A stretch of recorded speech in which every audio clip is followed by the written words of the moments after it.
Tani, dikush mund të thotë që ne duhet të armatosemi deri në masën kur mund të mbroj veten. E vërtet, jemi të përgatitur për sulme nga Serbia në çdo moment, por të njëjtën kohë, kjo nuk na shfaqson kur ne nuk kemi as edhe punën fillestare nuk e kemi kryer për memorien kolektive ku çdo i ri, çdo e re, çdo njeri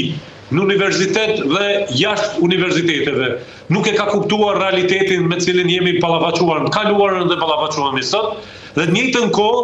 nuk i kemi furnizuar institutet europiane dhe ato amerikane për të vërtetën e asaj se çfarë ka bërë Serbia në periudha ndryshme historike nga 1878 kur i është dhënë mundësia për të pastruar etnikisht territorin e Nishit, Vranjës, Sanxhakut, Pazarit të Ri dhe tentimit fundit në vitet 98-99 për të pastruar mbi 1.2 milion shqiptar me strategjinë e tokës së djegur. Zoti Abazi, saktësisht puna është intensive që duhet të ndodhë. Zoti Abazi, edhe një pyetje për këtë çështje. A mendoni që Bashkimi Evropian duhet të qëndrojë vetëm me deklarata për të dënuar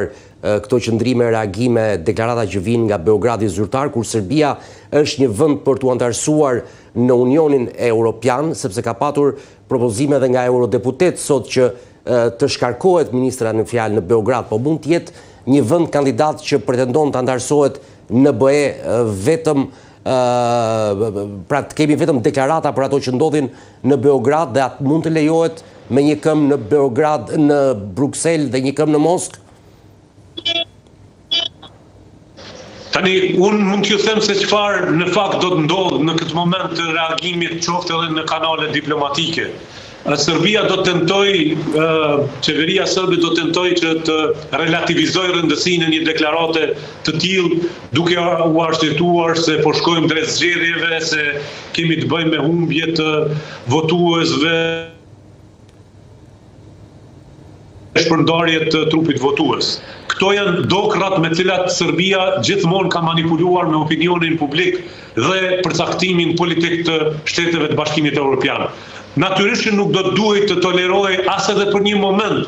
as deklarata e Paunović e as deklarata e Ivica Dačić që bëri sot, duke arsyetuar deklaratën e Paunović dhe njëkohësisht duke akuzuar Kosovën se Kosova po bën pastrimin etnik të serbëve, që është teoria e cila është përdorur në kohën e Miloševićit gjatë gjithë kohës.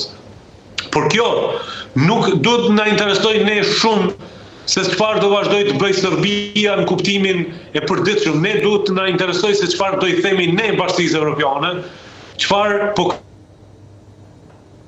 Evropiane ne, edhe sa jemi të përgatitur në mënyrën akademike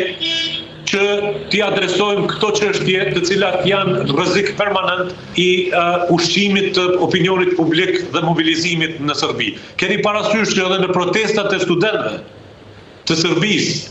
u përdor parolla e njëjtë që Kosova është Serbi dhe ne duam një zgjidhje përfundimtare, duke mos e pranuar as fajin e së kaluar, as duke mos e dënuar krimet që kanë bërë, por edhe duke mos bërë lëvizjen minimale drejt demokratizimit të Serbisë. Përveç një qarku të ngushtë, të udhëhequr nga Natasha Kandić, në Serbi ende vazhdon të ushqehet ideja shoviniste për çfarosjen e shqiptarëve, ku do që janë ata në teritorin e Ballkanit Perëndimor. Dhe zoti Abazi, një pyetje të fundit, sepse edhe për shkak të linjës dhe vështirësive, për shkak të rreshjeve të shiut në Kosovë, doja ta shtjellonim më gjatë. Në këtë situatë, Kosova apo bëhet gati të ketë institucionet pas zgjedhjeve të qershorit në analizën që ju bëni, sepse patëm bisedimet Albin Kurtit, me Bedri Hamzën, me Lumir Abdigjiku, por nuk kemi asnjë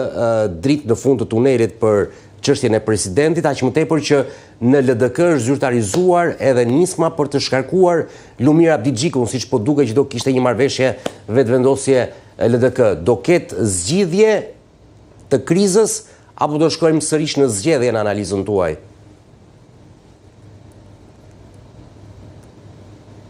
Në të kaluarën Kurti fare nuk është i interesuar që të bëj institucionet e Republikës Kosovës, ai do të udhëheq me dorën e hekur, ka vendosur një presidente kukull dhe ushtruese detyrës, e pa dje se si brenda ditës u zgjodh kryeprokurori i Kosovës dhe mandej u ratifikuan nga presidentja në detyrë. Qëllimi i Kurtit është të kapë institucionet e Republikës për t'i vendosur ato